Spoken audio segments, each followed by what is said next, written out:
Thank you very much, Lasky Hillock. I have to say I shivered when I saw this lamentable bill in print. There should have been two bills, and it was dishonest for there not to be, in my opinion. This bill does one thing very specifically, very clearly: facilitate the holding of a referendum. No decent person could vote against a bill that merely facilitates the holding of a referendum. This bill purports to extinguish the Senate, and for that reason no decent, self-respecting senator could ever vote for it.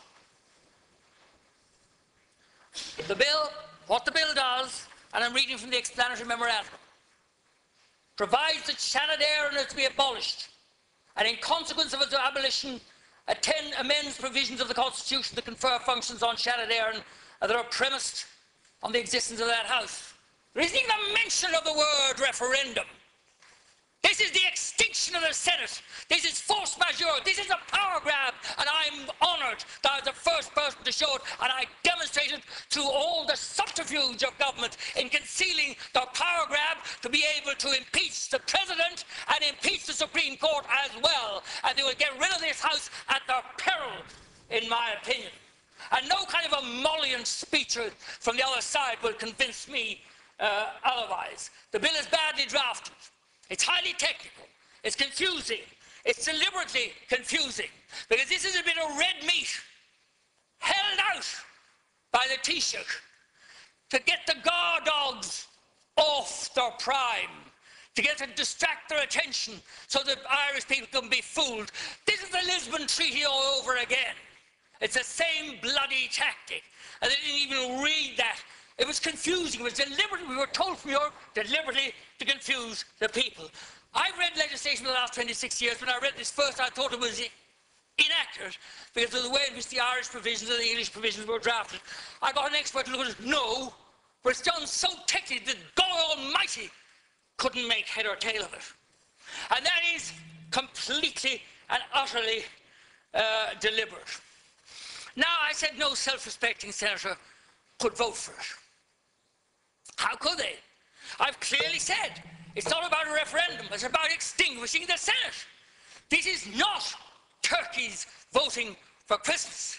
This is Turkeys being invited to slit their own throats, eviscerate themselves, and stuff themselves at the instigation of the Taoiseach. And let me tell you who pros as Democrats and orators over there, there's not even the suggestion of a vegetarian alternative, because Mr. Kenny from the west of Ireland has blood on his fangs, or he thinks so, and he thinks the Irish people are as stupid as the people who elected his government on false promises. And I'd like to say this: there's all this blather about reform of the Dáil. I want to say to Mr. Enda Kenny, I don't believe a word of it. Show us the colour of your money. Show us the colour of your money. Out with it. Let's see a bit of Dáil reform. There isn't a damn bit of Dáil reform, and the Irish people will be bloody stupid. And they let him abolish the Senate because he's pretending that he's going to, down the road somewhere, make a serious attempt. Why would he? When he has mutilated the Oireachtas, when he has carved the Oireachtas up by 1/3, when he has halved parliamentary representation, when he's grabbed all these powers of committees, why would he? That's not the direction in which he's going at all. And he quotes various countries. He quotes little Denmark and little Finland. Great!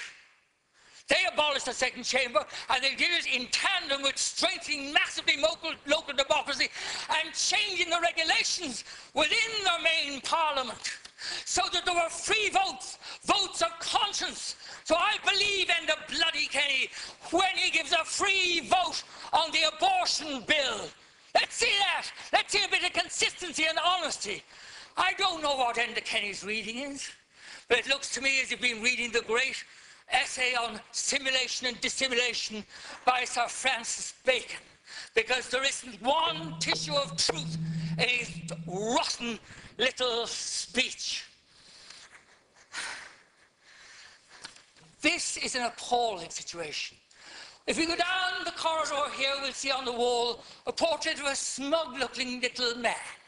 a little politician who'd get lost among the crowdine in here of corbeaux that are trying to abolish us. And his name is Mr. Foster. And when in 1800, he, in no doubt tones of lovely silver Augustan Latin, pronounced the death of the Irish Parliament, he then shoved the silver mace up under his gown and laid it down the street. He was a liar and a thief. And whoever proposes this and whoever votes for it is a liar and a thief and a traitor to the Irish people, as far as I'm concerned. And they should put the portrait of Forster up in their chair if they abolish the Senate, as a reminder of the shame brought on Shannon. Now, we've heard how useless this house is. How useless was Mary Robinson, who was a friend of mine? How useless was Owen Sheehy Skeffington? And they had the unmitigated cheek to enroll Mary Robinson, who would be furious at the denigration of the Senate. And I know it because I've known her better than any other person in this house knows her. I was a friend of Noel Brown for 30 years. He signed my nomination papers, every nomination until he died. And Noel would be livid at the idea that some grimy little squirt from the other side had been sent out to abuse his name. Noel Brown can't speak for himself, but I sure as hell can. And I would say to those little bamboozlers, you're not Noel Brown. You never knew Noel Brown, but I knew him intimately. Without Shannon Aaron, we wouldn't have had the first debate on AIDS. We wouldn't have had a Foreign Affairs Committee. We wouldn't have any debate on rendition. And I handed the papers I got and the work I did down to Michael D. Higgins and the others at the Dole, and they took it up.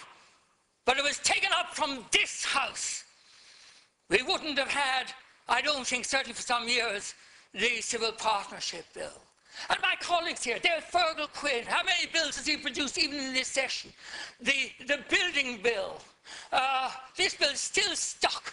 These idiots in the lower house, and they complain about us.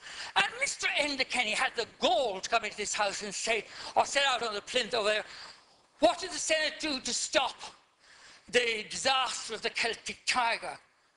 Well, I tell you what I did. And it was. I stood in his chamber and I argued against it. And I made a case that was clear, logical, and confirmed to be right. And thanks to Peter Matthews, I actually put the identical, accurate figures and showed they were wrong. And I voted against it. I voted against the benchmarking.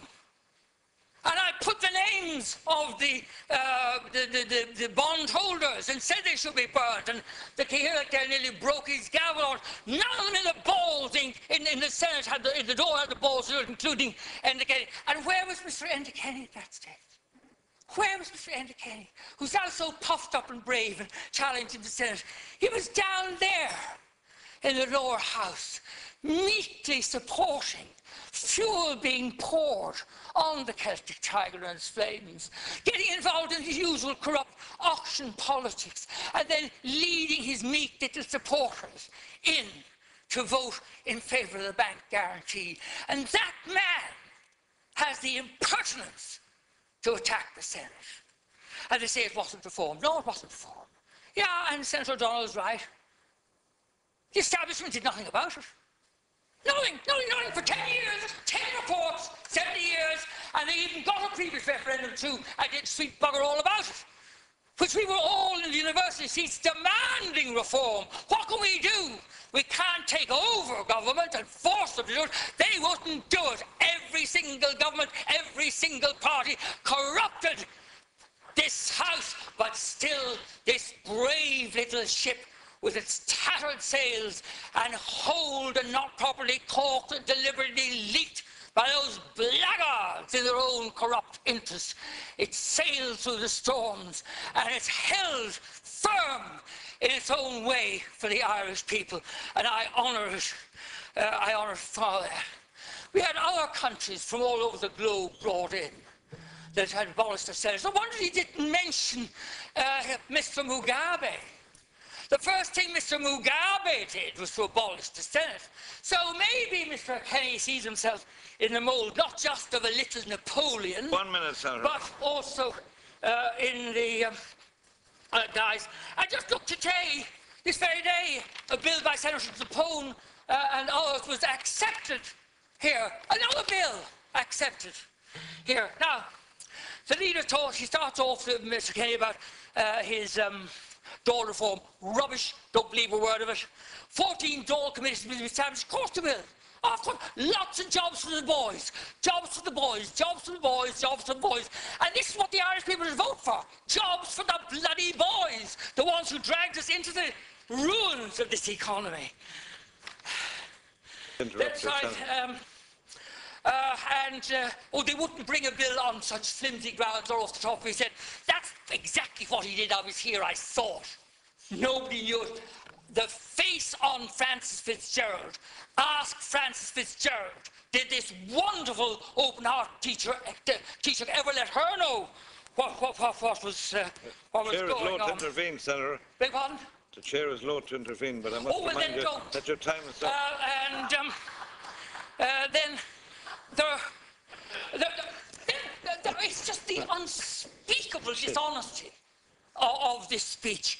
He's going to look at the presidency, and he's going to reduce the number of members to 14 in that House. Impossible for an independent to get, but will you listen to the voice of the people? This wonderful Democrat, this absolute Democrat who wouldn't recognise democracy if it came up and puked in his face. He's saying, oh, the presidency, well, now let me tell you, despite all the manoeuvrings, I got a thing through the convention which he wouldn't even let Shannon Éireann be discussed in. I got a thing through about the presidency to allow the people of Ireland a greater say. That's a bit of democracy. 97% of the people at the convention voted for it. Let's hear a titter out of Enda Kenny about that. I understand I'm nearly at my limit, so I will just end by saying I reiterate my challenge to Enda Kenny to come into this House or to better, I think what her challenge was for television or radio. I'll debate with him, and I will peel the layers of dishonesty and populism away from him and show the Irish people what's really being done to them so they won't be fooled another time until they know what way to vote. They'll vote against this bill, which is a fraud perpetrated on the Irish people as gross as the fraud that was perpetrated by Woods Haytons in the 18th century and was defeated by the oratory and writing of the great Jonathan Swift.